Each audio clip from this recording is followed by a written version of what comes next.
ಎಷ್ಟೊಂದು ಬದಲಾಗಿದೆ ಈ ನೈಸರ್ಗಿಕ ವಾತಾವರಣದಿಂದ. ನಮ್ಮೂರು ಮೊದಲು ರಸ್ತೆ ಇದ್ದಿಲ್ಲ, ಬಸ್ಸಿನ ಸೌಕರ್ಯವೂ ಇದ್ದಿಲ್ಲ, ಆದರೀಗ ತುಂಬಾ ಬದಲಾಗಿದೆ.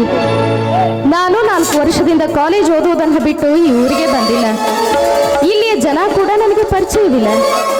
ಹಾಗೆ ಸುತ್ತಾಡಿಕೊಂಡು ಬರಲು ಕೆರೆ ದಂಡೆಯ ಹವಾಮಾನ ತುಂಬಾ ಚೆನ್ನಾಗಿದೆ.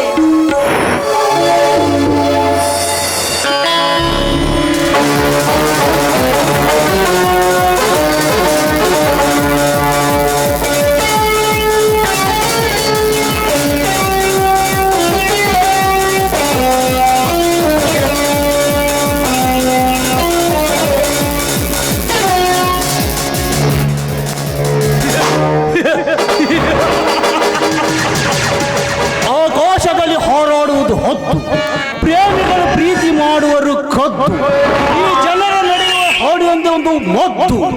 ಈ ನಾಗರಾಜ ಸ್ಟೇಜಿಗಿಟ್ಟ ಕಾಲಿಟ್ಟರೆ ಸತ್ಯ ಸತ್ತು. ಹಲೋ ಮೇಡಮ್, ಏಕೆ ಒಬ್ಬಂಟಿಗರಾಗಿ ತಿರುಗುತ್ತಿರುವಲ್ಲ, ಬೇಜಾರಾಗಿದೆಯೇ? ಬೇಕಾದರೆ ಬೇಜಾರು ಕಳೆಯಲು ಜೊತೆಯಾಗಿ ನಾನು ಬರಬಹುದೇ? ಪರಿಚಯವಿಲ್ಲದ ಪರ ಹೆಂಗಳೂರನ್ನ ಮಾತನಾಡಿಸೋದು ಅಪರಿಚಿತರಿಗೆ ತರವಲ್ಲ. ಪರಿಚಯವಿಲ್ಲದ ಪರ ಹೆಂಗಳೆಯರನ್ನು ಪ್ರೇಮಿಸಿ ಕಾಮಿಸಿ ಕೈ ಬಿಡುವುದಕ್ಕಾಗಿ ಸೃಷ್ಟಿ ಮಾಡಿದ್ದಾನೆ ಆ ಸೃಷ್ಟಿಕರ್ತನಾದ ಬ್ರಹ್ಮನನ್ನು. ನಿನ್ನನ್ನು ಕಂಡ ಕ್ಷಣವೇ ನನಗೆ ಕಾಮಿಸಬೇಕೆಂದು ಆತುರ ಇರ್ತದೆ ನನ್ನ ಮನ. ನನ್ನ ಕಾಮಾಜ್ಞೆಯನ್ನು ಪೂರೈಸು ಬಾ, ನನ್ನ ಪ್ರೇಮದ ಮಂಚದ ರಾಣಿಯಾಗಿ. ಕಂಡ ಯುವತಿಯರನ್ನ ಕಾಮ ಕ್ರೀಡೆಗೆ ಕರೆದಿದ್ದೆ, ಆದರೆ ವೀರ ನಾರಿಯಾಗಿ ಗಂಡು ಗಚ್ಚೆ ಹಾಕಿ ಬ್ರಿಟಿಷರ ಜೊತೆ ಹೋರಾಡಿದ ವೀರ ಮಾತೆ ಕಿತ್ತೂರು ಚೆನ್ನಮ್ಮನಂತಾಗಬೇಕಾಗುತ್ತದೆ. ನೀನೇನು ಬ್ರಿಟಿಷ್ ದೊರೆಯಲ್ಲ, ನೀನೊಂದು ಕಾಮ ಪಿತ್ತ ನೆತ್ತಿಗೇರಿ ಬಂದ ಶ್ವಾನ.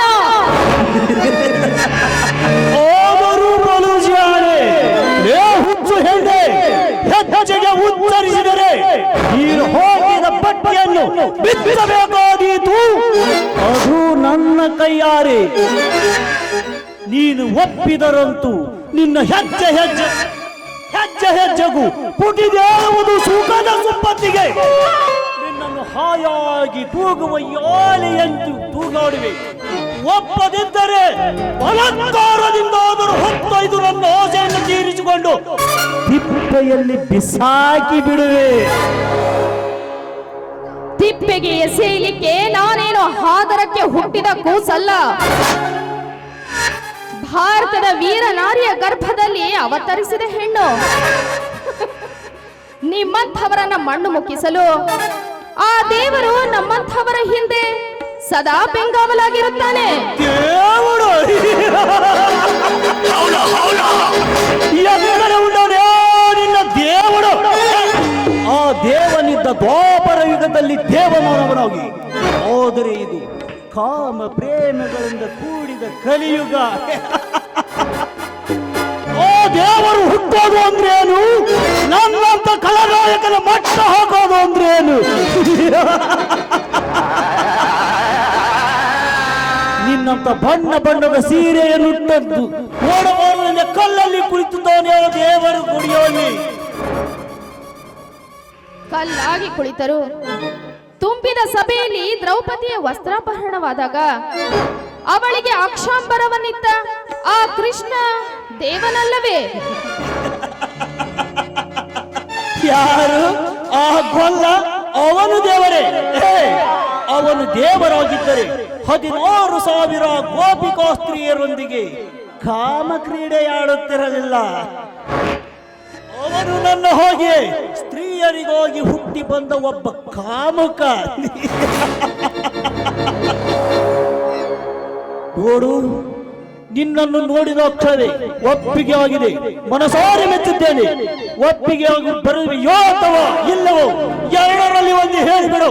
ಬೇಕಾದ ದೇವರು ಬಂದು ನಿನ್ನನ್ನು ಕಾಪಾಡಿಕೊಳ್ಳಲಿ.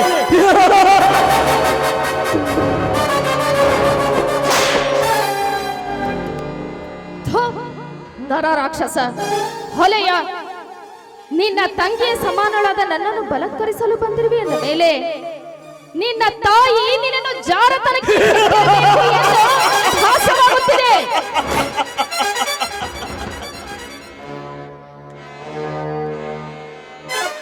ಏ ಹುಚ್ಚು ಹೆಂಡಿ ತಂಗಿ అంటే చెల్లి నువ్వు నన్ను అన్నా అంటే అంతే, లేకపోతే నాన్నగారు అంటే అంతే. నీ శీల మొత్తం అదే కావాలి. రావే రా ಓಡು ಭಾಗ್ಯ ಎಂದು ನೀನು ನನ್ನನ್ನು ಕಪಾಳಕ್ಕೆ ಹೊಡೆದೆವು ಅಂದೆಯ ನನ್ನ ಕಾಮ ಎತ್ತು. ಓ ಸೃಷ್ಟಿಕರ್ತನಾದ ಬ್ರಹ್ಮನೇ ಬಂದನು ನಿನ್ನನ್ನು ಇಂದು ನನ್ನನ್ನು ಕೈಯಿಂದ ಬಿಡಿಸಿಕೊಳ್ಳಲವರೇ.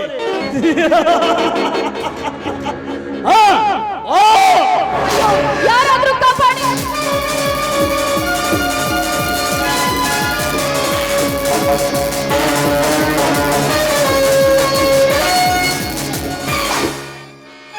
ವಿಕಾರಿಗಳ ಮಗನೇ, ನೀನೇನು ಮನುಷ್ಯರಾದ ನರಪಿಸಾಚಿಯು ಒಂಟಿ ಅಬಲೆ ಮೇಲೆ ಬಲಾತ್ಕಾರ ಮಾಡಲು ನಾಚಿಕೆಯಾಗದಲ್ಲ ನನಗೆ. ಸಿಗ್ಗು ఎవరికి ನಾಚಿಕೆ ನನಗೋ ಅಥವಾ ನಿನಗೋ? ಏ ಯಾರು ನೀನು? ಹೋಗುವೆಯೋ ಅಥವಾ ಇಲ್ಲವೋ? ನಿನ್ನ ಪ್ರಾಣದಾಸೆ ನಿನಗಿದ್ದರೆ ಅವರನ್ನು ಬಿಟ್ಟು ಹೋಗು, ಇಲ್ಲವಾದರೆ ನಿನ್ನ ಪ್ರಾಣವನ್ನು ಯಮಸದನಕ್ಕೆ ಅಟ್ಟಿ ಬಿಡುತ್ತೇನೆ. ಏಕಿರಾತಕ ಯಮಸದನಕ್ಕೆ ಅಟ್ಟಲು ನೀನೇನು ಮುಕ್ಕಣ್ಣಲಲ್ಲ. ಪ್ರಾಣ ಹೋಗರ ಚಿಂತೆ ಇಲ್ಲ. ಅಬಲೆಯ ಮಾನ ರಕ್ಷಣೆ ಮಾಡದೆ ಮುಂದೆ ಹೋದರೆ ಅದು ಗಂಡು ಜಾತಿಗೆ ಅವಮಾನ. ಏ ಸೊಕ್ಕಿನ ಮಗನೇ, ಈಗ ನನಗೆ ಒದ್ದೆಯಲ್ಲ, ಒಂದೊಂದು ದಿನ ನೀ ಬರುವ ಹಾದಿಯನ್ನು ಹೆಣೆಯನ್ನು ಕಾಯುತ್ತಿದೆ ಈ ತೊಟ್ಟ. ವಸ್ತ್ರ ವೇಳಿ ವೇಳಿ ವಸ್ತಾನೆ ಉಂಟಾರು. ಹೋಗಲೇ ಗಣಪ, ಹಾವಿನ ಹೆಣೆಯನ್ನು ಚಚ್ಚಿ ಅರೆ ಗಾಯ ಮಾಡಿದಂತೆ ನಿಮ್ಮಂತ ಕುನ್ನಿಗಳನ್ನು ಒದೆಯುವುದೇ ನನ್ನ ಕೆಲಸ. ತಾವು ಯಾರು? ದೇವರಂತೆ ಬಂದು ನನ್ನ ಮಾನ ರಕ್ಷಣೆ ಮಾಡಿದಿರಿ. ತಾವು ಏನಾದರೂ ಬರದೇ ಇದ್ರೆ ಆ ಕಾಮುಕ ನನ್ನ ಶೀಲಹರಣ ಮಾಡದೆ ಬಿಡುತ್ತಿರಲಿಲ್ಲ. ನೀವು ಮಾಡಿದ ಉಪಕಾರವನ್ನು ಯಾವ ಕಾಲಕ್ಕೂ ಮರೆಯುವುದಿಲ್ಲ ಈ ಭಾಗ್ಯಶ್ರೀ. ನೋಡಿ ಸಿಸ್ಟರ್, ನಾನೊಬ್ಬ ಬಡ ವಿದ್ಯಾರ್ಥಿ ಕೃಷ್ಣ ಅಂತ, ಸೋಮಶೇಖರನ ಗೆಳೆಯ. ಅವನನ್ನು ಮಾತಾಡಿಸಿಕೊಂಡು ಬರೋಣ ಅಂತ ಹೊರಟಿದ್ದೆ. ತಾವು ತಪ್ಪು ತಿಳಿದುಕೊಳ್ಳಬೇಡಿ. ತಮ್ಮಂತೆ ಯುವತಿಯರು ಈ ರೀತಿ ಒಂಟಿಯಾಗಿ ತಿರುಗುವುದು ತಪ್ಪು. ಹೋಗಲಿ, ನಿಮ್ಮ ಹೆಸರು? ಭಾಗ್ಯಶ್ರೀ ಅಂತ. ನಿಮ್ಮ ಹೆಸರು? ನನ್ನ ಹೆಸರು ಕೃಷ್ಣ ಅಂತ. ಕೃಷ್ಣ. ಓಹೋ, ತಂಗಿ ದ್ರೌಪದಿಯ ದುಃಖವನ್ನು ಕೇಳಿ ಶ್ರೀಕೃಷ್ಣನೇ ಬಂದಂತಾಯಿತು ನೋಡೋಣ. ಅಣ್ಣ, ಸೋಮಶೇಖರ ಬರ್ತೀನಿ ಅಂತ ಹೇಳಿದ್ದರು. ಅವರಿಗಾಗಿ ದಾರಿ ಕಾಯುತ್ತಿದ್ದೆ. ನಿನಗೇನಾದ್ರೂ ಭೇಟಿಯಾದ್ರೆ ಕಳಿಸಿಕೊಡೋಣ. ಆಯ್ತಮ್ಮ, ನಾನಿನ್ನು ಬರುತ್ತೇನೆ. ನಮಸ್ಕಾರ.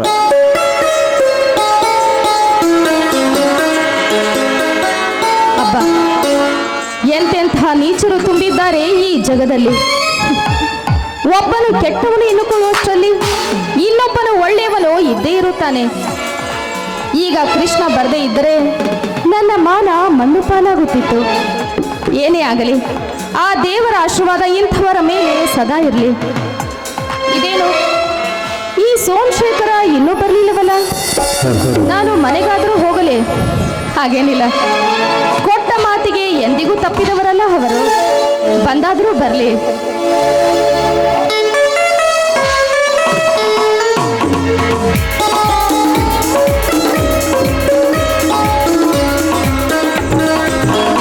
ನಾನು ಭಾಗ್ಯಶ್ರೀ ದೇವರೇ, ಈ ಸೋಮು ಬರುವುದು ತಡವಾದುದಕ್ಕೆ ತಾವು ಕೋಪಗೊಂಡಂತಿದೆ ಅಲ್ಲವೇ?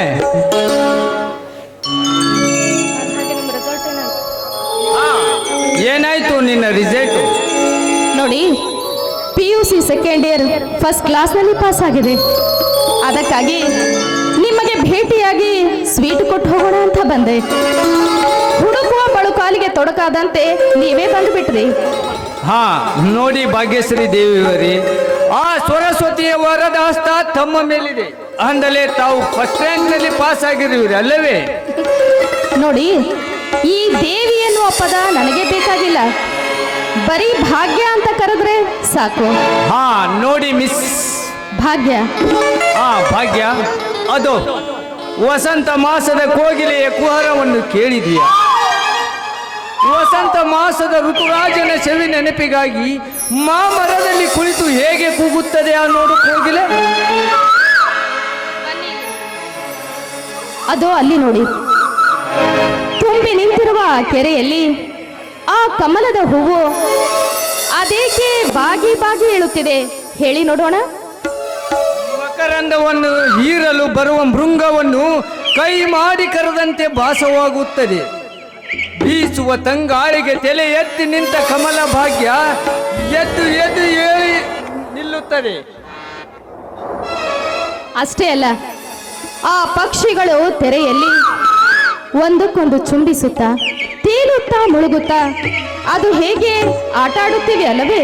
ನಿಜ ಭಾಗ್ಯ, ಪಕ್ಷಿಗಳು ಕೂಡ ತಮ್ಮ ಜೀವನದುದ್ದಕ್ಕೂ ಬರುವ ಕಷ್ಟ ಸುಖಗಳನ್ನು ಎದುರಿಸುತ್ತಾ ತೇಲುತ್ತಾ ಮುಳುಗುತ್ತಾ ನಡೆಯುವ ಸಂಸಾರವೆಂಬ ದೋಣಿಯೊಂದಿಗೆ ಈಜುತ್ತಾ ಪ್ರೇಮಿಗಳಾಗಿ ಬಾಳುವುದನ್ನು ತೋರಿಸಿಕೊಡುತ್ತದೆ ಭಾಗ್ಯ. ಅದರಂತೆ ಏನೇ ಕಷ್ಟ ಬಂದರೂ ಜೀವನದುದ್ದಕ್ಕೂ ನಿಮ್ಮ ಜೊತೆಗಾರ್ತಿಯಾಗಿ ಈಸಿ ದಡ ಸೇರ್ಬೇಕು ಎನ್ನುವುದೇ ನನ್ನ ಆಸೆ. ಇದಕ್ಕೆ ನಿಮ್ಮ ಒಪ್ಪಿಗೆ ಇದೆಯೇ? ನೋಡು ಭಾಗ್ಯ, ನಾನು ನಿರುದ್ಯೋಗಿ, ನನಗೊಂದು ನೌಕರಿ ಸಿಗಲಿ, ಆಗ ನಿನ್ನ ಮದುವೆಯಾಗುತ್ತೇನೆ. ಮನೆಯಲ್ಲಿ ವಯಸ್ಸಿಗೆ ಬಂದ ನನ್ನ ತಂಗಿ ಇದ್ದಾಳೆ ಮತ್ತು ದೇವರಂತ ಹಿರಿಯಣ್ಣನಿದ್ದಾನೆ, ಅವರ ಮದುವೆಯಾಗಲಿ. ನಾಳೆ ನಿಮ್ಮ ತಂದೆಯವರು ನಮ್ಮ ಮನೆಗೆ ವರನನ್ನು ಕರೆದುಕೊಂಡು ಬರುವುದಾಗಿ ಹೇಳಿದ್ದಾರೆ. ನೀನು ಕೂಡ ಅವರ ಜೊತೆಗೆ ಬರಬೇಕು ಭಾಗ್ಯಶ್ರೀ ಅವರೇ. ಈ ನಿಮ್ಮ ಮಾತಿಗೆ ನನಗೆ ಒಪ್ಪಿಗೆ ಇದೆ. ನಿಮಗೆ ನೌಕರಿ ಸಿಕ್ಕ ನಂತರನೇ ನಾವಿಬ್ಬರು ಮದುವೆ ಮಂಟಪವನ್ನೇ ಇರೋಣ, ಆಯ್ತೆ? ಯೌವನದ ವಯಸ್ಸು ಏನೆಲ್ಲ ಮಾಡಿಸುತ್ತದೆ ಭಾಗ್ಯ. ಅದಕ್ಕಾಗಿ ನಾವಿಬ್ಬರು ಹತ್ತಿರದ ಪ್ರೇಮಿಗಳಾಗಿರದೆ ಮದುವೆಯಾಗುವವರಿಗೆ ಸ್ವಲ್ಪ ದೂರವಾಗಿರುವುದೇ ಒಳ್ಳೆಯದು. ಹಾಗೆ ಆಗ್ಲಿ. ಪ್ರಥಮ ಸಲದ ಈ ನಮ್ಮ ಭೇಟಿಗಾಗಿ ಈ ಸ್ವೀಟ್ ತೆಗೆದುಕೊಳ್ಳಿ. ಜೋಡಿಯಾಗಿ ಒಂದು ಪ್ರೇಮಗೀತೆ ಹಾಡೋಣ. ಮದುವೆಯಾಗುವವರೆಗೂ ಅಮರ ಪ್ರೇಮಿಗಳಾಗಿ ಇರೋಣ, ಆಗಲಿ? ಆಗಲಿ ಭಾಗ್ಯಶ್ರೀ.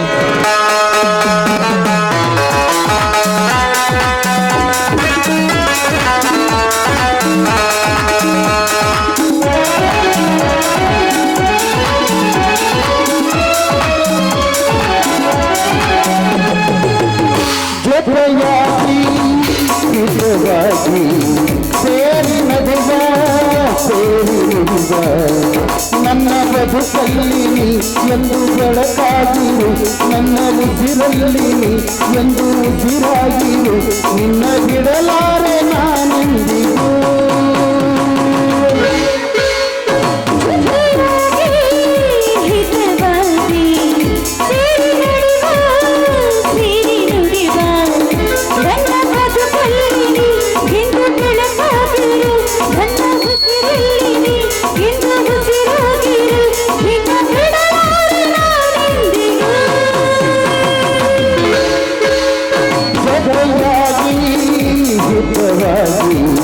ಸೇರಿ ನಡೆವ ಸೇರಿ ನುಡಿವ.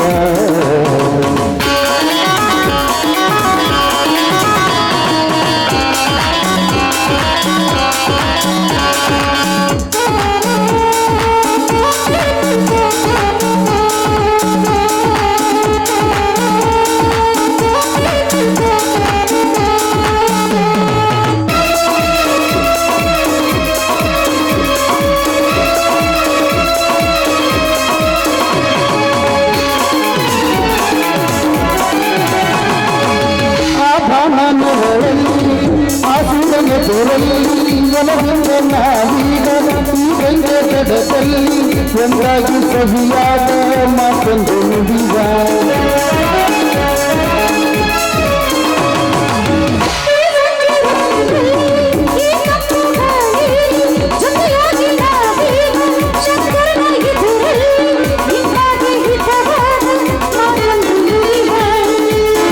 ನೀನೇ ನನ್ನ ಪ್ರಾಣ,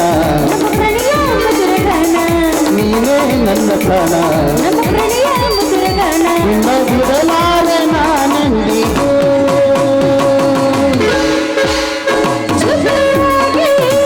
ಹುಡುಗಾಗಿ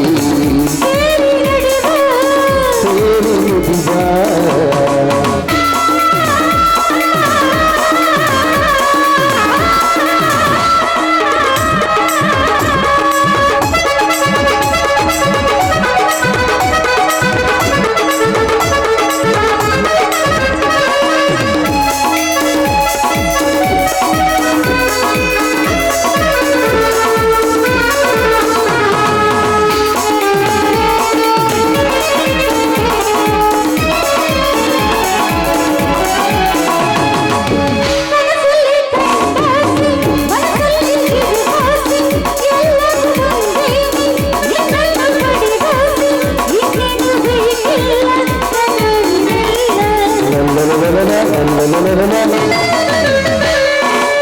ಹಸಲಲ್ಲಿ ಒಂದಾಸೆ ಇರುಳಲ್ಲಿ ಒಂದಾಸೆ ಎಲ್ಲವೂ ಒಂದೇನೆ ನಿನ್ನೊಡನೆ ಇರುವಾಸೆ ಬೇರೇನು ನಾ ಕೇಳು ನನ್ನ ನಿನ್ನಲ್ಲೇ ನಾವೊಂದು ಹೀಗೆ ನಗುವ ನಾವೊಂದು ಹೀಗೆ ನಗುವ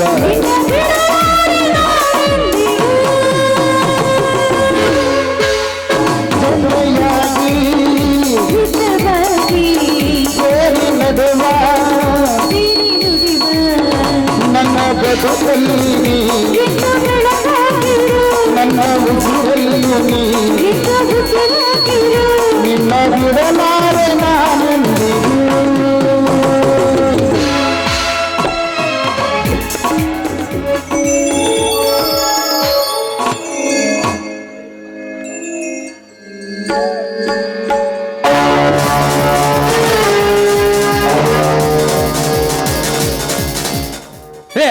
ಕೈ ತೆಗೀರಿ ಕೈಗೆ ಇಟ್ರ ಫೋಟೋ ಸರಿ ನೋಡಕತ್ತಲ್ಲ ಈಗ ಮೊದ್ಲ ಮುಂದ ಕೈಯಲ್ಲಿ ಖಾಲಿ ಆಗೈತನ ಯಾರು ಅವ್ರ ఇక్కడ చూడు ఎవరుంది ತಿಳಿತುಂದಿ ಇವ್ ನೀನ್ ಮನುಷ್ಯನೇನ್ ರಾಕ್ಷಸ ನೋ ಮರಿ ಅಂದಾಗ ದೊಡ್ಡ ಸಾವುಕಾರ ಕಣ್ಣ ಕಾಣ್ತಿರಲ್ರಿ ನೀವು ನೋಡು ಇದೀಗ ತೆಗೆದಲ್ಲ ಆ ಪ್ರೇಮಿಗಳ ಫೋಟೋ ಬೇಕು ಕೊಡುವೆಯಾ ಹಣ ಕೊಡುತ್ತೇನೆ ಯಾರು ಬೇಡ ಅಂತ್ರಿ ರೊಕ್ಕ ಕೊಡ್ರ ಕೊಡಂಗಂತ ಇವ್ರು ಕೊಡ್ತಾವ್ರಿ ಅಂದಂಗ ತಮ್ಮ ಹೆಸರು ನಾಗರಾಜ್ ಅಂತ ಈ ಊರಿನ ಪ್ರತಿಷ್ಠಿತ ವ್ಯಕ್ತಿ ಅದಕ್ಕ ಬಂದ ಮಗನ ನೀನ್ ಎತ್ತಾಗಿ ಹೋಗ್ಯಾಕ ನಾನೀಗ ಹಿಡ್ಕೊಂಡು ಜಜ್ಜಿ ಕೇಳ್ಬೇಕ್ರಿ ನಿನ್ನ ಹಾ ನಿಮ್ಗೆ ನಾಳೆಗೆ ಫೋಟೋ ತಂದು ಕೊಡ್ತೇನ್ರಿ ಸರ್ ಹಾ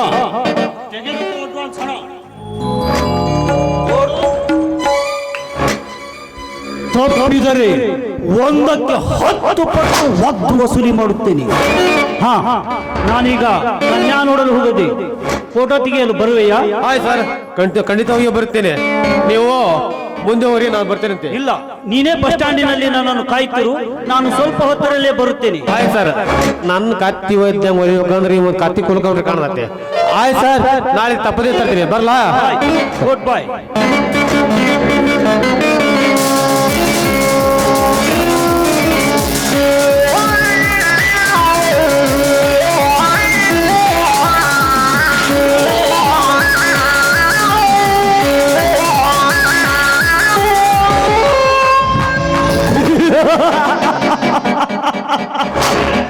ಸೋಮ ನಾ ಬಯಸಿದ ಹಕ್ಕಿಯ ಜೊತೆ ಚಕ್ಕಂದವಾಡುತ್ತಿರುವೆಯ ಆಡು ಮಗನೇ ಆಡು ಎಂದಾದರೂ ಒಂದು ದಿನ ಹಕ್ಕಿ ನನ್ನ ಬಲೆಯಲ್ಲಿ ಸಿಕ್ಕಿಕೊಳ್ಳಲೇಬೇಕು ಆಗ ಆ ಹಕ್ಕಿಯ ರೆಕ್ಕೆ ಮುರಿದು ನನ್ನ ಕೈಗೊಂಬೆಯಂತೆ ಕುಣಿಸುತ್ತೇನೆ ಭಾಗ್ಯ ಪ್ರಥಮ ಚುಂಬನದಲ್ಲಿಯೇ ಚುಂಬಿಸಿಕೊಳ್ಳಲಾದ ಹಕ್ಕಿ ತನ್ನ ಕೊಟ್ಟಿನಿಂದ ನನ್ನ ಕಪಾಳಕ್ಕೆ ಕೊಟ್ಟಿದೆ ಓ ಸಾರಿಗಾಗಿ ಈ ಸರ್ವರ ಹೆಡೆಯನ್ನು ಕಾಯುತ್ತಿದ್ದ ನೀ ಬರುವ ದಾರಿಯಲ್ಲಿ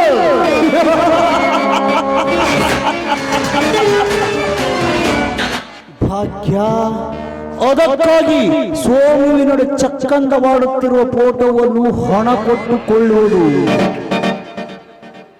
ಒಂದು ನೋಡು ಈ ನಾಗರಾಜನ ಕೈ ಚಳಕ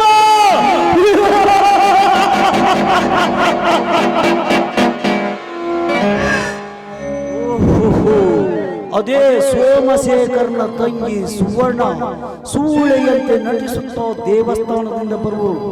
ಹಾ, ಈ ಹೈಹಯನಾದರೂ ನಾನು ದಕ್ಕಿಸಿಕೊಳ್ಳಲೇಬೇಕು.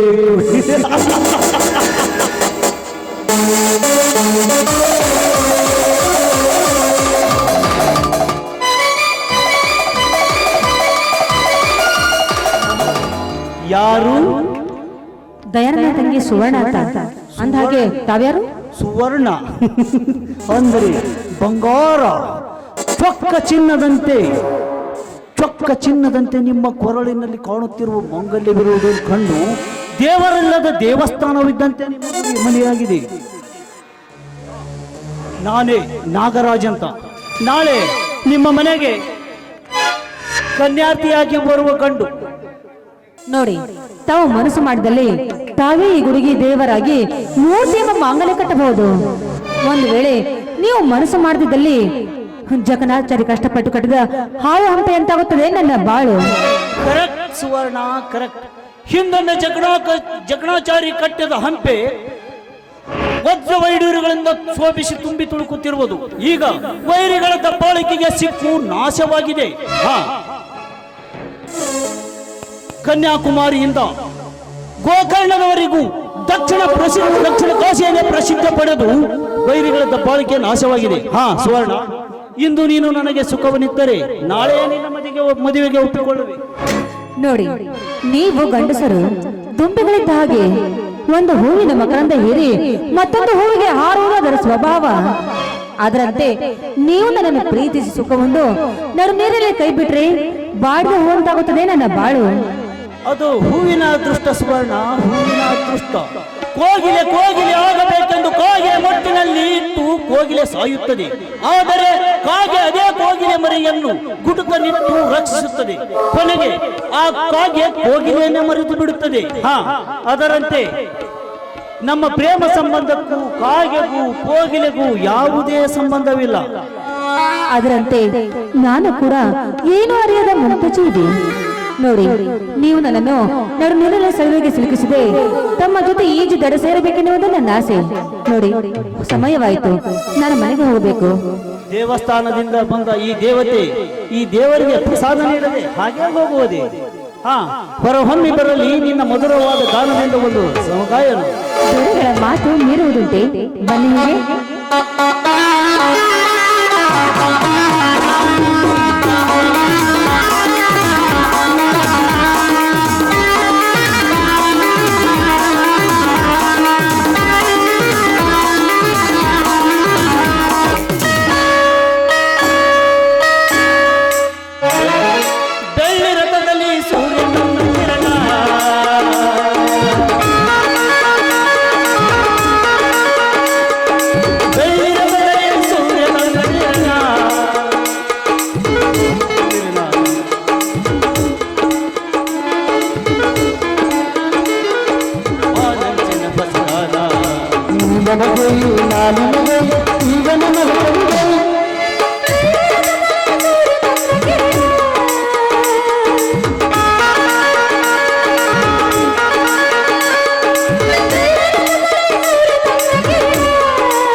ನೋಡಿ ಹೊತ್ತಾಯ್ತು, ನಾನಿನ್ನು ಹೋಗಿ ಬರ್ತೀನಿ.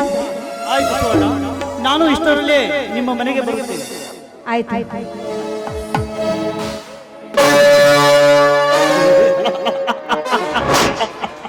ಹೊನ್ನು ಹೆಣ್ಣು ಮಣ್ಣು ಈ ಮೂರನ್ನು ಬಯಸದೇ ಇರುವುದು ಆ ಮುಖಂಡರಿಂದಲೂ ಸಾಧ್ಯವಿಲ್ಲ.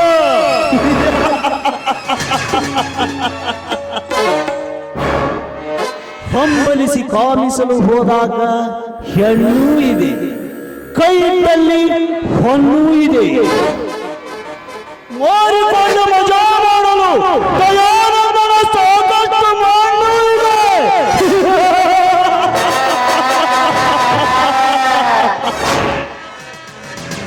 ದಯಾನಂದ, ಇಂದು ನಿನ್ನ ತಂಗಿ ನನ್ನ ಸಾಮೋಪಾಯದ ಮಾತಿಗೆ ಒಪ್ಪಿದ್ದಾಳೆ. ನಾಳೆ ನಿಮ್ಮ ಮನೆಗೆ ಕನ್ಯಾರ್ಥಿಯಾಗಿ ಬರುವೆ. ಮುಂದೆ ಗಾಡ್ ಈಸ್ ಗ್ರೇಟ್.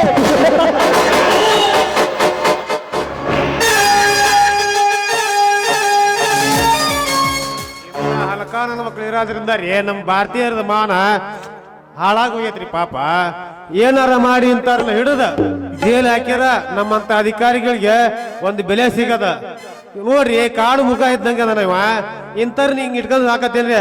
ಲೇ ನಾಗರಾಜ, ನಿನ್ನನ್ನು ಇನ್ನು 1 ಗಂಟೆಯಲ್ಲಿ ಅರೆಸ್ಟ್ ಮಾಡಿಸಿ ಸಾಕ್ಷಿ ಸಮೇತ ಕೋರ್ಟ್ಗೆ ಒಪ್ಪಿಸಿ ನಿನ್ನನ್ನು ಜೈಲಿಗೆ ಹಾಕದಿದ್ದರೆ